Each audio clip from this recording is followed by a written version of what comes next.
Al-Habib Munzir Al-Musawwad sudah menjelaskan tentang amar ma'ruf nahi munkar.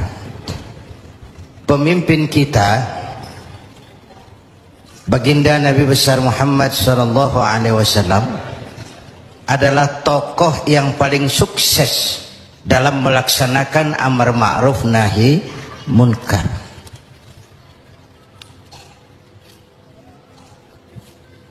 Berkembang dengan pesat, lain dengan agama-agama besar lain, kata Stoddard. Agama Buddha punya Raja Asoka, agama Persia punya Raja Cyrus, bukan Cyrus Sinaga, Cyrus. Agama Kristen punya Raja Konstantin. Mereka ini raja-raja besar dan berkuasa yang menunjang agama yang dianutnya dengan segala daya dan dana, dengan segala kekuatan dan kekuasaan.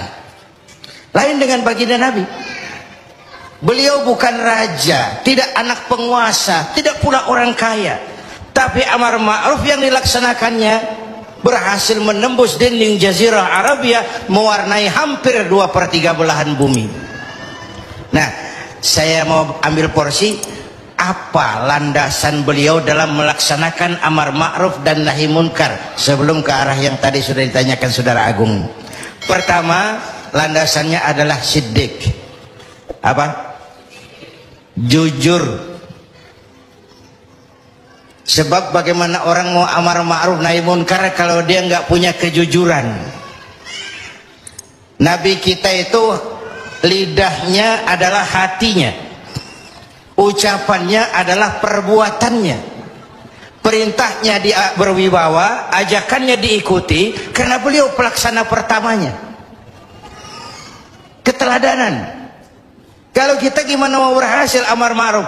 Cuma teriak saudara-saudara sedekah, sedekah, yang teriak buntut gasiran, mbahnya pelit. Jujur. Kata orang tua Melayu gini, wahai saudara, adik dan kakak, peganglah jujur, jangan durhaka. Jauhi bohong, haramkan dusta, supaya hidup tidak ternista. Asik kan? Asik kan? Jauhi bohong, haramkan dusta, supaya hidup tidak ternista. Orang bisnis, modal paling penting adalah kepercayaan. Coba saudara punya kapital miliaran, kalau nggak dipercaya orang, ada nggak yang mau ngasih proyek? Ada nggak? Ada nggak? Nyaut. Modal utama dalam bisnis kepercayaan. Modal utama dalam memimpin kepercayaan. Modal utama dalam seluruh gerak hidup kita kepercayaan. Oh, kalau hidup udah dipercaya, Bu, biar duit banyak juga enak rasanya. Bener. Kalau sudah dipercaya, walaupun duit banyak enak rasanya. Jujur. Bahkan ini modal utama kepemimpinan beliau. Bukan S3, enggak profesor, doktor, enggak, Al-Amin. Orang yang jujur, dan itu yang kita perlukan sekarang. Gayus. Saya lihat bukan saja kasusnya aneh, penanganannya juga aneh. Orang sekali bergayus bisa ngobok-ngobok semuanya. Sekarang banyak yang telinganya pada merah, matanya pada pedas. Begitu dia nyanyi, bagaimana dia merambah kepolisian, merambah kejaksaan, merambah kehakiman. Lalu penanganannya juga aneh. Kayaknya mau terfokus kepada kasus Gayus ya, padahal yang terbesarnya adalah mafia hukum dan mafia pajak. Kan itu soal yang paling besarnya. Kita perlu jujur, jangan ada dusta di antara kita.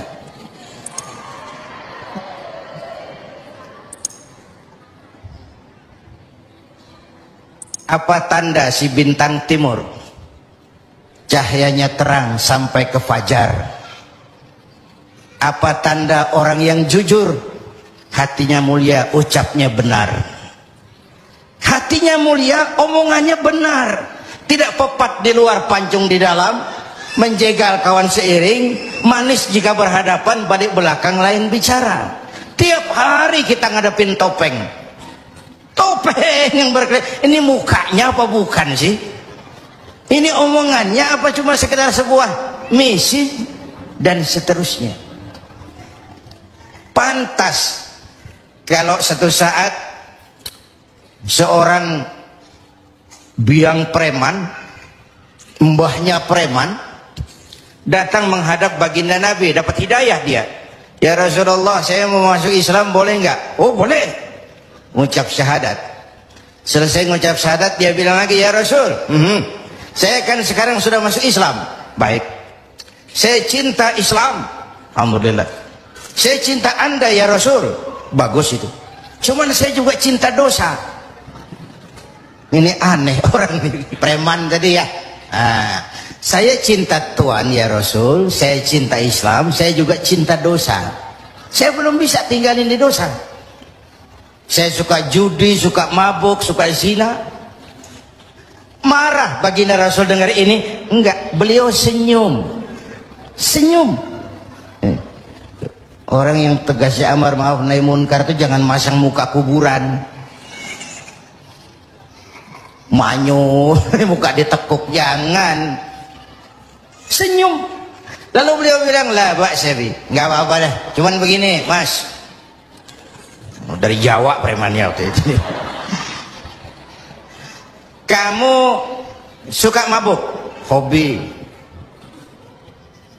Kamu suka zina? Go. Di mana-mana ada langganan. Kamu suka nyolong? Iya. Nah, oke, gini. Saya cuma minta, mau nggak kamu mulai hari ini janji sama saya? Apa ya Rasul? Jangan bohong. Hal tu'ahiduni ala tarkil kadzib? Mau nggak kamu janji satu aja, jangan bohong? Saya kira apaan kali ya Rasul? Kalau itu mah kecil. Sanggup? Sanggup. Ayo, saya bayat. Bismillah. Mulai hari ini kau janji nggak mau bohong. Janji. Pulang.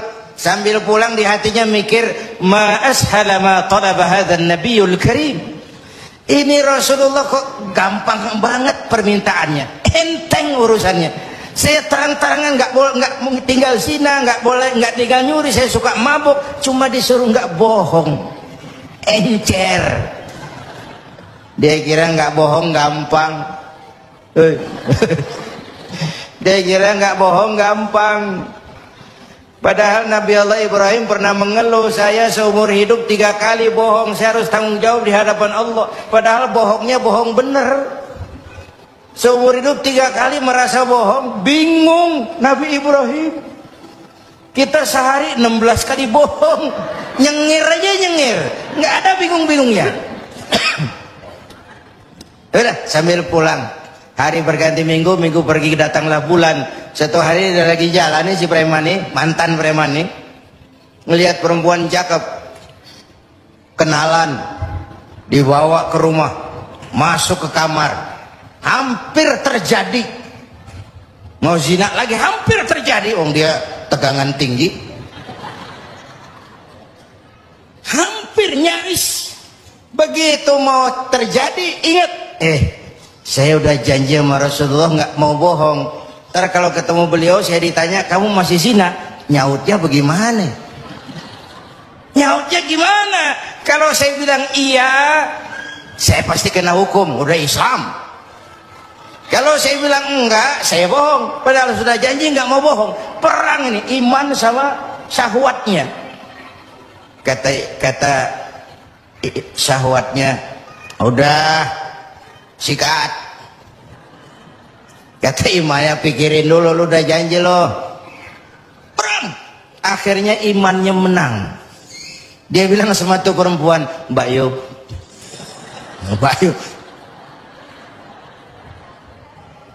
Nun sewu Mbak Yu, ndak jadi. Loh, ndak jadi piye to Mas? Ya wis pokoknya ndak jadi. Selamat dari zina. Lain hari mau mencuri, sudah madda yadahu, tangannya udah dijulurin. Ingat lagi ntar kalau ketemu Nabi ditanya, lo masih nyolong nggak? Gimana nyautnya? Tiap kali mau berbuat jahat, tiap ingat janjinya. Tiap ingat janjinya terhindar dari perbuatan jahat. Paling akhir dia datang menghadap Nabi, ya Rasul, apa? Sadaqta ya Rasul, Anda benar ya Rasul. Kenapa? Yang Anda minta atuk, kedengarannya enteng, cuman pongkolnya. Saya nggak bekutik ya Rasul. Lihat pengaruh jujur dalam hidup. Kiai, mohon maaf kalau saya potong jawaban jujur Kiai ini. Nah, bagaimana dengan sifat dari hakim-hakim kita dalam memutuskan ini, Kiai? Ya, kita berharap mudah-mudahan mereka jujur. Perkara apa ini harapan hampa itu soal nanti lah. Yang penting kita berharap mereka jujur dan mempunyai rasa keadilan. Bapak Ibu hadirin yang saya hormati, ini satu dasar amar ma'ruf tuh, jujur. Yang kedua, tabligh, menyampaikan ini pun nggak gampang. Satu saat beliau lagi dakwah di kalangan elit, datang orang buta nyebarin agama, nanyain agama, agak masam, muka beliau agak berpaling. Turun ayat abatha wa tawalla an ja'ahul a'ma. Ya. Ayat yang saya sampaikan tadi, Allah mengkritik kepada baginda Nabi. Mengapa kau agak masam ketika datang orang buta minta diajarkan agama? Ayat ini disampaikan juga oleh Nabi kepada para sahabat. Ini loh, ayat ini barusan turun mengkritisi saya. Jadi memang yang orang hidup yang baik itu jangan alergi sama kritik. Tapi yang ngeritik pun jangan asal ngomong. Ya. Orang jangan alergi sama yang namanya kritik, karena kritik itu yang sering membuat kita berpikir. Dikritik yang membuat kita dewasa. Dikritik yang membuat kita jadi bijaksana. Pujian sering jadi racun. Walaupun sementara kita senang. Ibu cantik lah Bu. Mekar hidungnya. Tapi itu sering jadi racun. Kritik yang membuat kita berpikir, kritik yang membuat kita dewasa, kritik yang membuat kita jadi bijak. Tapi yang ngeritik pun jangan asal njeblos. Saudara hadirin yang saya hormati, kita nggak bisa ngukur baju kita pakai badan orang lain. Ini tolong, ini bahasa bersayap. Jangan ngukur baju kita pakai badan orang lain. Nggak sedang, ya, nggak sedang. Orang sering berada dalam sebuah situasi yang tidak semudah kita. Makanya Luqmanul Hakim pernah bilang sama anaknya, "Nak, kita nih kalau nggak punya prinsip bakal serba salah." Kok gitu Pak? Ayo kita buktiin. Luqman keluar sama anaknya bawa seekor keledai. Keledai kecil, dituntun berdua. Lewat di tengah orang pada ngomong, anak sama bapak sama gobloknya. Bawa keledai bukan ditaikin, dituntun. Tolol. Nah, kamu dengar nak? Iya, sekali kita salah. Sekarang gimana Pak? Bapak yang naik, kamu jalan.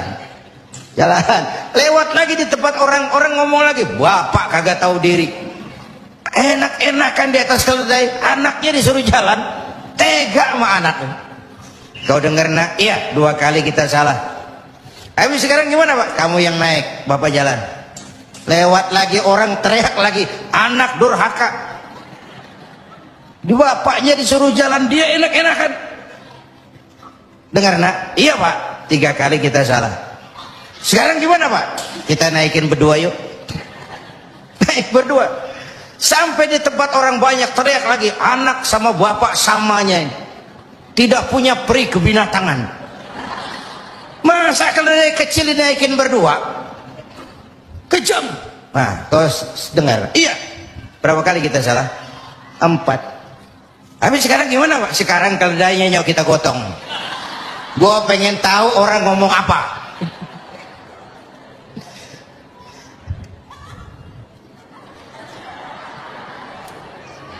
Begitulah Bapak Ibu hadirin, tanpa sebuah prinsip kita sering terombang-ambing. Makanya kita rakyat ini kudu punya filter. Rakyat harus jadi rakyat yang cerdas.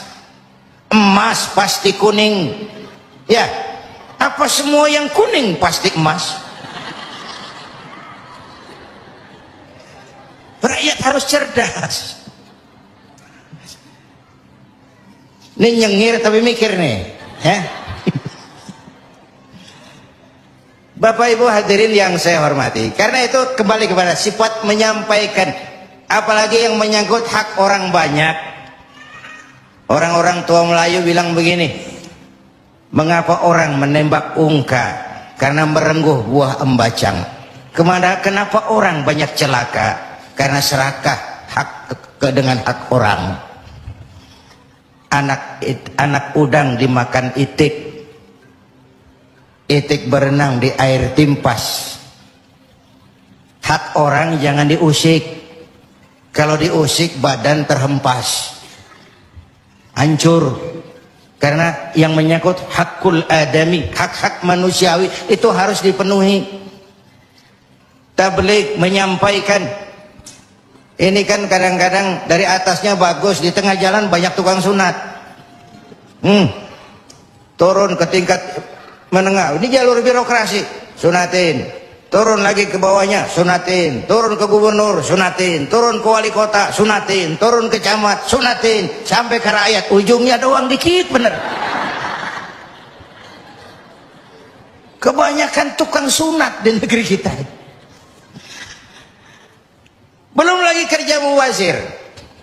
Itu ada pepatah orang Melayu bilang begini, wahai kawan, banyaklah zikir, mengingat Allah, janganlah mungkir.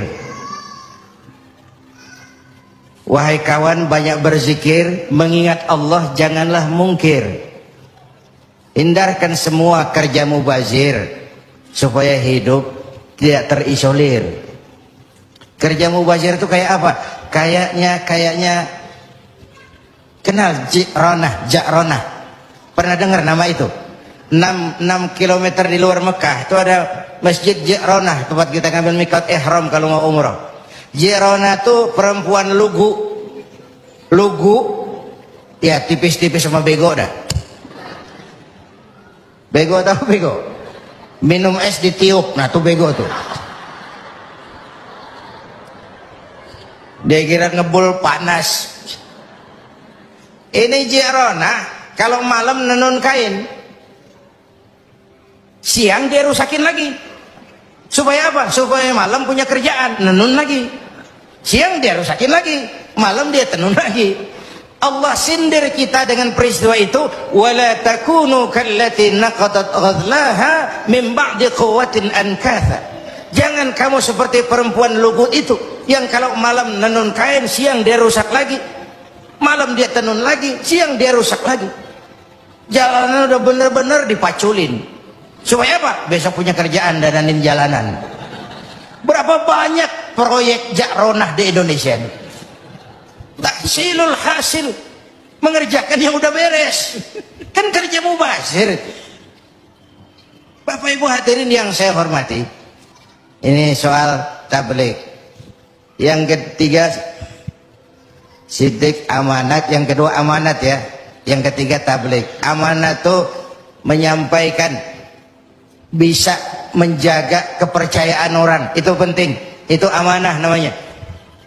Menjaga amanah itu tugas yang mulia. Sama saja kalau tadi Habib sudah menjelaskan, amar ma'ruf itu hakikatnya nahi munkar. Nahi munkar itu ya amar ma'ruf, cuma beda orientasinya. Tapi dalam pelaksanaannya amar ma'ruf agak lebih tidak beresiko ketimbang nahi munkar. Kalau kita amar ma'ruf, paling-paling orang nggak mau gitu aja. Orang kalau diajak sholat nggak ada yang marah insya Allah, tapi nggak mau ya gitu aja. Tapi kalau dicegah judi, dicegah zina, dicegah judi, oh bandarnya kuat-kuat sekarang ini. Bandarnya kuat-kuat. Jangankan kelas kita, hukum aja bisa dijual beliin, perkara bisa dijual beliin. Tempo hari saya bilang, rakyat kecil kalau mau laporan kehilangan ayam itu kudu jual kambing. Harga laporannya mahal. Nanti berperkara kepengen menang mesti jual sapi. Cuma mau ngurus ayam hilang, kambing hilang, sapi lengit. Itu kadang-kadang ya kita nggak bisa, karena selalu ada permainan dan itu proses. Salah siapa? Ayo kita perbaiki sama-sama. Ini negara-negara kita. Kemerdekaan ditebus dengan keringat, air mata, darah dan nyawa orang-orang tua kita. Membangun negara ini kita biayai dengan uang kita rame-rame. Kita yang bayar pajak listrik, pajak mobil, PBB, uangnya dikumpulin bangun negeri ini. Saya ikut bayar pajak. Karena saya tidak rela kalau uang pajak itu digunakan cuma untuk studi banding atas nama jalan-jalan. Lalu dibikin slogan besar-besar, orang bijak bayar pajak, orang pajak ngemplang pajak. Ini bagaimana kayak itu? Kalau yang ma'ruf berjalan, tapi yang munkar juga berjalan, artinya kita hanya beramar ma'ruf tapi tidak bernahi munkar. Syauqi bilang dalam sebaik syairnya, famata yablughul bina'u yawman kamaluhu idza anta tabni wal akharu yahdimu. Kapan bangunan mau selesai? Kalau kamu bangun orang lain ngancurin. Orang Betawi bilang itu namanya kayak nimba kagak dibendung. Gimana airnya mau kering kalau nimba nggak dibendung? Kenapa? Yang ma'ruf jalan, yang munkar juga jalan. Maka amar ma'ruf nahi munkar harus ditegakkan secara bersama. Satu. Yang kedua, saya sepakat dengan guru kita Habib Munzir bahwa amar ma'ruf nahi munkar sesuai dengan bidang dan keahlian kita masing-masing. Jangan memaksakan sesuatu untuk hal yang memang bukan dunia kita. Saya dulu pernah mimpin partai politik. Dulu zaman jahiliyah. Belakangan saya menyadari politik memang bukan dunia saya. Walaupun partai politik perlu, tapi biarlah orang yang dunianya di situ saja yang mengurus politik. Saya lebih baik sama-sama Habib Munzir lah ngurus umat dan dakwah ini. Jangan memaksakan sesuatu yang memang bukan dunia kita di situ. Kalau kiai disuruh bangun jembatan, apa camat mau ngurusin tahlil? Itu yang kedua. Yang ketiga terakhir, semuanya harus berangkat dari husnuzan, baik sangka. Apa yang terjadi oleh tokoh lintas agama dan sikap Bapak Presiden, kita jembatani dengan husnuzan. Kita percaya pemerintah pasti punya niat baik untuk mensejahterakan rakyat. Kita juga percaya tokoh lintas agama punya tanggung jawab moral. Mereka memberikan teguran bukan karena benci pemerintah, tapi ingin melihat negara ini berjalan dengan baik. Saya ingatkan waktu PSSI lawan Oman, itu ada penonton yang namanya Ardi turun ke lapangan, tendang bola ke gawang, untung nggak gol. Waktu ditanya, saya bukan benci sama PSSI.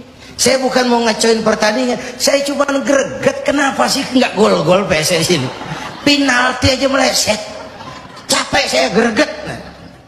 Karena itu saya percaya para tokoh lintas agama punya niat yang baik, ingin melihat negara ini berjalan dengan transparan.